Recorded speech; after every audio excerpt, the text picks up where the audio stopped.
Əvvəl buna konfet təklif edir, bu götürmür. Sonra yapışıb məcbur onun qolundan aparıb. 4-cü sinif şagirdinin əlinə şirniyyat verib onu oğurlamaq istədilər. Hadisə Suraxanı rayonu ərazisində baş verib.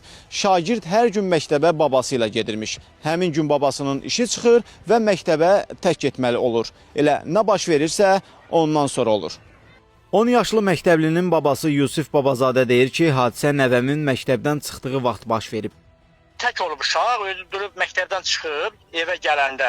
İndi bilinmir də kimsə o bir dənə deyir ki, onun dediyinə görə saqqallı bir kişi əvvəl ona nəsə konfet təklif eləyir, bu götürməyib. Sonra isə məcbur yapışıb qolundan aparıb bunu. Deyir, bəni bir kişi ilə bir qadın gətirdi, onun əlindən aldı, gördü mən çıxırıram, ağlayıram.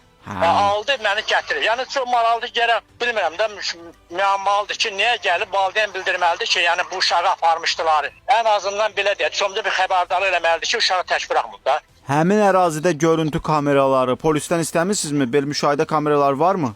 Var, ondan atası gedib belə baxıb, deyir, nəsə belə bir ki, kadra düşmüşdü. Atası belə deyək də, uşağı götürüb aparıb polisə müraciət eləyib.